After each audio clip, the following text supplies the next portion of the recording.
waxaan ku hayaa application si gaar loo isticmaalo, dad gaar ay isticmaalaan, dad gaarna loo sheego.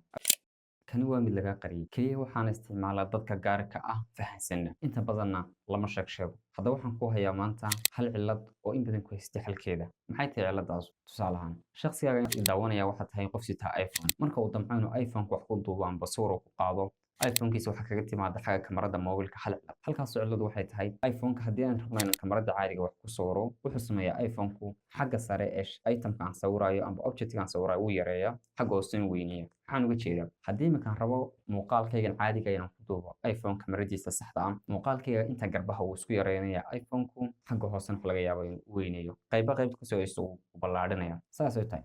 Marar badan waxaad aragteen markii rabtay inaad taleefan kamarada iPhone-ka wax ku duubtid wuxuu ka dhigayaa qofkii qof dhuuban oo dheer, halka ay kamaradu ka dhigayso qof shape-kiisu saxan yahay oo dheelitiran.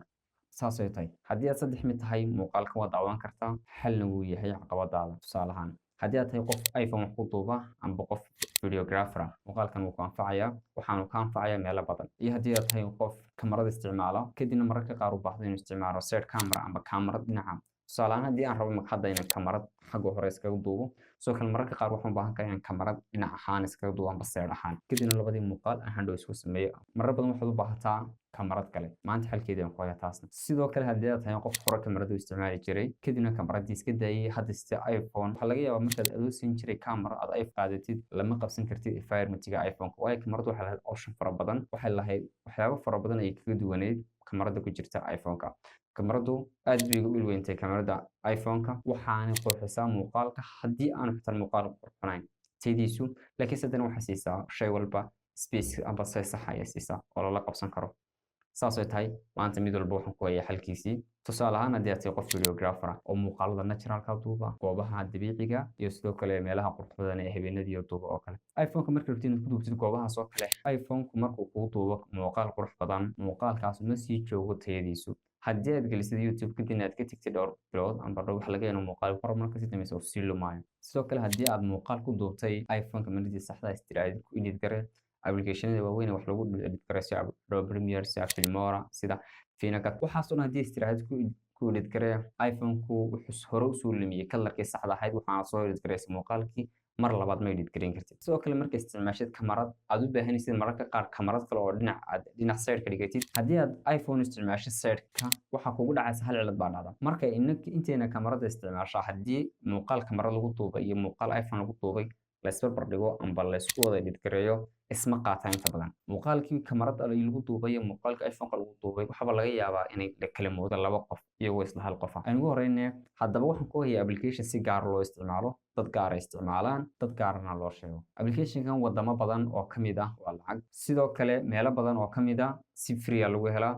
aniga laftarkayga waxaan kugu sii doonaa free. haddaba application-kan aan ku sheegayo waa application-kan magaciisa waxaa la dhahaa Blackmagic Camera. application-kani wuxuu siinayaa wax walba size-kiisii saxda ah. tusaale ahaan, garbaha muuqaalka qofka wuxuu iska dhigayaa mid sax ah, halka iPhone-ku isku soo ururinayo. iminka ninkeenu hor fadhiyaa, haddii aan zoom saaro waxa la moodayaa inaan isticmaalayo kamaro.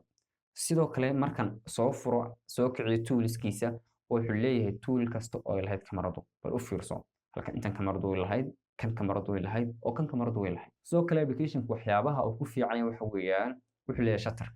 shutterku marka tusaale ahaan gacanteeda saa u luxo, dee kamarada iPhone-ku way adag tahay inay la qabsato gacanta luxmaysa amba ay qabato kamaradu.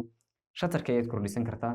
sidoo kale waxay leedahay ISO-gi oo waxa muuqaalka iftiinka badan ku dhacaya ayaad iska nidaamin kartaa. intaas oo dhan application gudihiisa ku jirta. application-kan wuxuu leeyahay tool kasta oo ay kamaradu lahayd. haddii aad tahay qof kamara sita oo iPhone la qabsan kari waayey amba qof hore u siin jiray, hadda waa isticmaali kartaa.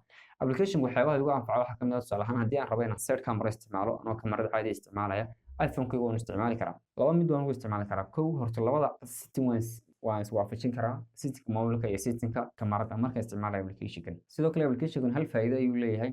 haddii aan rabo maanta muuqaal caadi ah ku duubo, kadibna muuqaalkan laptop application-yada waaweyn wuu ii qaadanaya, application-yada waa ii qaadanayaan oo waan ku edit gareyn karaa, kalarkiisana ma lumaayo. haddii aad tahay qof duuba muuqaalada naturalka application-kan kula talin lahaa in badan oo ka mid ah intaan aqaano dadkaasna waan kula taliyaa. waayo application-kan wuxuu leeyahay cinematic video inaad duubi kartid. cinematic video-gu uma baahna edit fara badan, laakiin wuxuu u baahan yahay kalar saxan. waayo waxaa laga yaabaa in mararka qaar ku duubtid meel kalar fara badan isku imanayaan, casaan, midabo fara badan oo RGB ay isku imanayaan baa laga yaabaa. marka application-kan wuxuu kala soo baxayaa color walba wuxuu siinayaa position-kiisa saxda ahaa. Position-kiisa saxda ah waxaad ka arki doontaa Premiere Pro marka aad color-ka hagaajinaysid si uu muuqaalkaas u fiicnaado waa inuu color walba la kala saaraa. Application-ka intaas ugu fiican yahay. Sidoo kale waxaan kugula talinayaa haddii aad application wax ku duubtid iPhone-ka gudihiisa ku edit garayn ee waxaad samaysaa la tag Adobe Premiere kadibna application-ka muuqaalka ku duubtid geli kadibna edit garay. Adobe Premiere wuxuu la macaamili doonaa tabtiina kamarada lagu duubayo. Way idin tijaabin doontaan. Haddaba application-kan laba meelood baad ka heli kartaa. Kow haddii aad daawanaysid muuqaal YouTube hadaad iga daawanaysid waxaad kala degi kartaa linkiga description-ka yaala. Haddii kale aad meel kale iga daawanaysid waxaad kasoo degi kartaa Telegram. Saddex mid buu anfacayaa. Qofka hore kamaradu isticmaali jiray ee iPhone la qabsan waayay. sidoo kale qofka iPhone isticmaala ee raba inuu barto si kamaradu u shaqeyso sidoo kale qofka haysto cilada qof kasto iPhone 6 haysata oo ah inuu iPhone ku isku soo ururiyo qofka garbihiisa saddexda qofba application ku isticmaali karaan